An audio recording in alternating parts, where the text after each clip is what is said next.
Memory loss is one of the leading health problems Americans face today. But it's never too late to reverse and prevent insulin resistance of the brain, sharpen cognitive function, and avoid mental decline. Dr. Stephen Masley is a clinical professor and best-selling author of the book, The Better Brain Solution.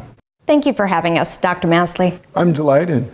Now, you spent over 20 years working with heart patients. What led you to realize there was a link between the heart and the brain?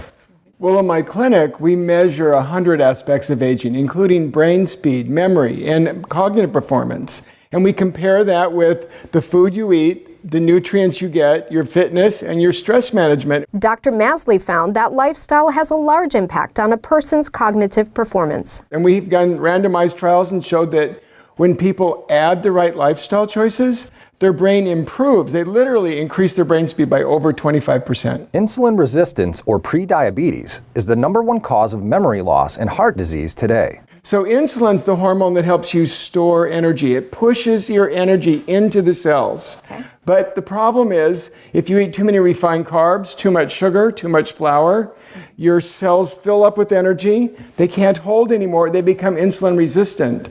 This is especially detrimental for brain cells. For once they become insulin resistant, they actually shut down and eventually die, causing the brain to shrink.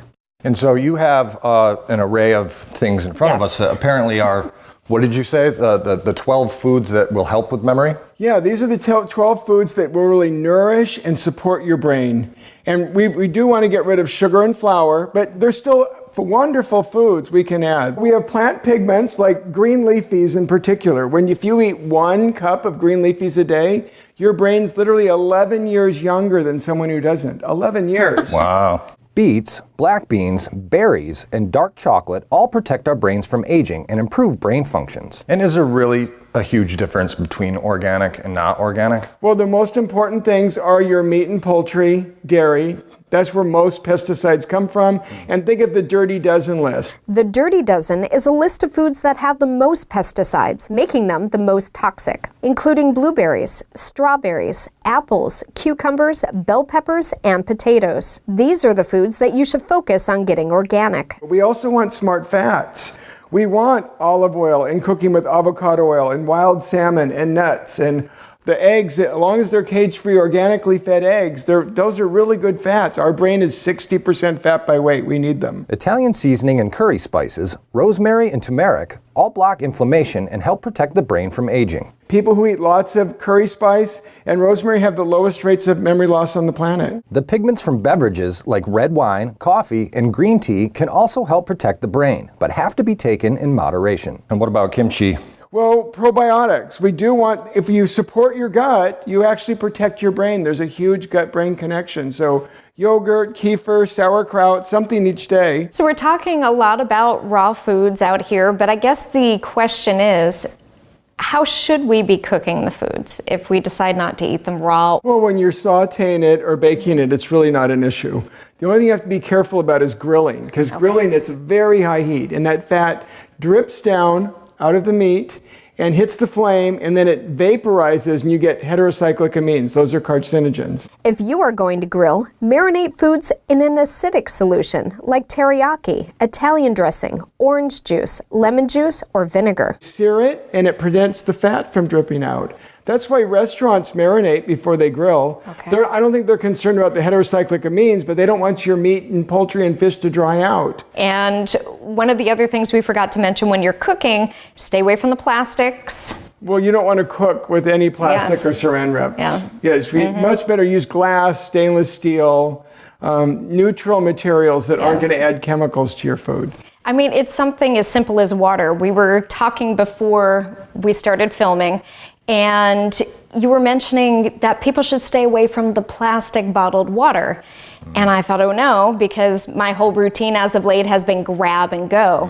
And then you made mention that in Europe, it's bottled water, but it's bottled in glass. Absolutely. So yeah, there's so many toxins we could be exposed to. BPA lining in cans, mercury from big mouth fish, Nitrosamines, they put in sandwich meats and processed meats and bacon. But we could also order those same foods without the nitrosamines. We could drink water from glass. Right.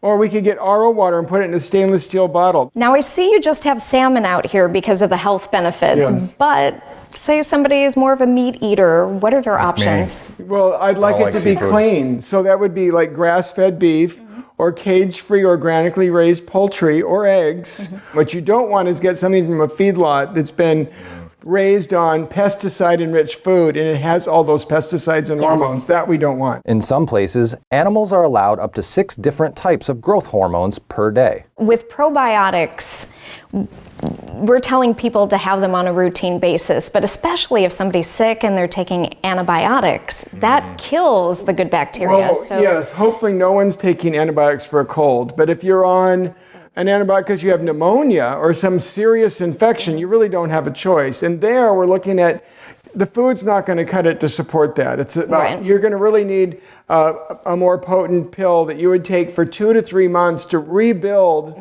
that microbiome. And because otherwise you can go a whole year before your microbiome is restored after a 1-week course of antibiotic. Talk a little bit more about probiotics and the link between the microbiome and the gut and your memory.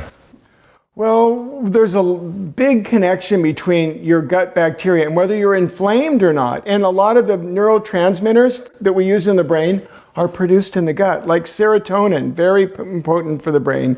80% of that comes from your gut. So when we have a healthy gut, we lower inflammation, we remove toxins, and we improve our neurotransmitter for our brain functions. Parkinson's disease, autism, ADD, as well as memory loss have a strong gut-brain connection. And what about activity, exercise, things like that? What do you recommend? It's the #1 predictor of a better brain from our clinic data where we've published this, and it's the mixture of aerobic and strength. Both of them are really important. So you want to get your aerobic in regularly and some strength training a couple days per week. And when you add the 2 of them, you get more benefit than just one. So if somebody is already starting to suffer from something like dementia or Alzheimer's, by putting them on a healthy diet, would that help kind of reverse some of those effects? Yes, no matter what your age and no matter what your state, you can improve your brain function. We see that people can normally increase 25%. Starting this diet at a young age could prevent up to 90% of cognitive decline. So you talk about in the book that memory loss is the #1 health problem in the country today. Why is that?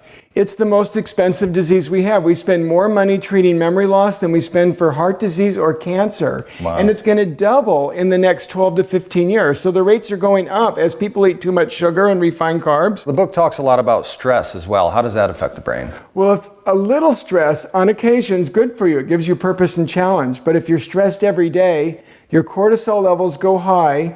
Elevated cortisol levels can cause both bone and muscle loss, high blood sugar, and brain shrinkage. I don't think we're going to get rid of our stress today, but we could manage it better. We could have a good workout, burn off tension. We can get a good night's sleep.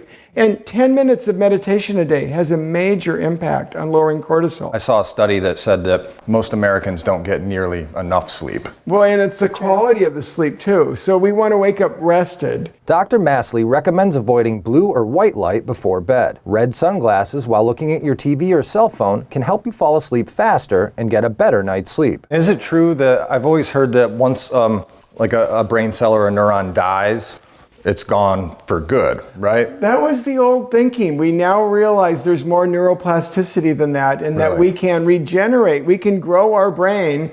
When you add the right food, you get the right nutrients, you add activity, you manage your stress, you avoid toxins, you do those 5 easy steps, you can improve your brain, you can regenerate your brain.